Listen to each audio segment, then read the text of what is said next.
Bien le bonjour, on se retrouve. Alors pour ceux qui nous rejoignent, on sort d'une reprise après 2 ans et demi, voire 3 ans d'absence du jeu qui est Clash Royale. Donc j'ai toujours joué avec un deck un peu comme ça dans ce style-là. Mais ce serait curieux de savoir ce qui est joué un peu plus au niveau de la méta dans les grosses arènes. Donc on va aller simplement regarder ce qu'on peut retrouver au plus haut niveau du ladder et puis commenter un peu tout ça. Sans plus attendre, c'est parti.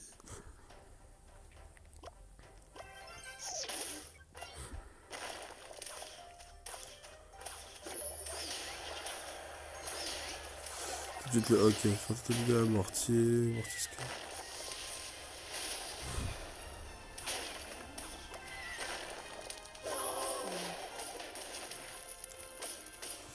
Ouais.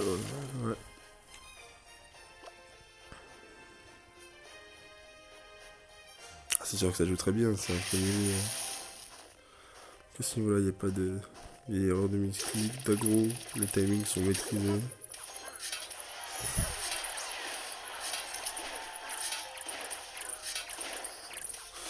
Ouais, le bon combo mineur chauve-souris qui vient bien gratter, puisqu'il a perdu à peu près 1900 PV.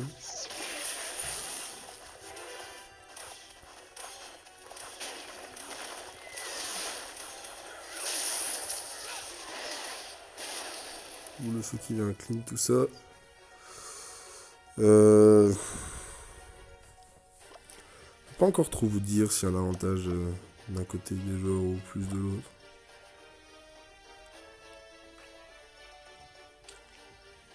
C'est pas encore plié, quoi, clairement. Le même combo. Une chauve-souris bien clean par l'esprit de glace, là. Canon qui avait été mis en défense au préalable. Le combo Hog Golem de glace. Le mortier qui est placé défensivement pour distraire le Hog Rider avec le barbare au milieu. Ça, on a un Hog Rider qui n'a pas du tout frappé la tour. Donc.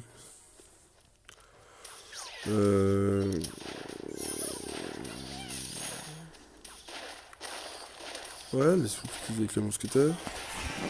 Tout ça, les squelettes mis derrière ça. Donc le Hog Rider Golem. De glace, là. Ah, ça va peut-être faire mal au niveau des PV là. Ah non. Ça va, ça s'en va. On reste la mousquetaire qui est full life, qui va être distraite par le golem de glace. Mortier mis défensivement toujours, avec les chauves-souris derrière pour bien gratter, pour empêcher le hold et mettre tout dégâts sur les tours.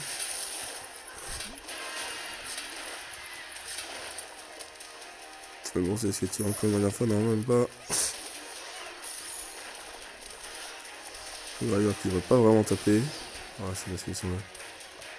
Par contre, du côté droit, il va falloir commencer à défendre un petit peu.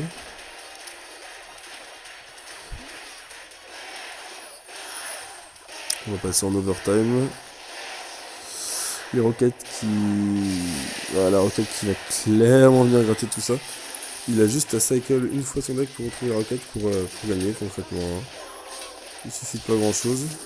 Il va juste attendre les 6 de mana. Et il va roquette tout ça tranquillement. Puis il va remporter le game avec une étoile.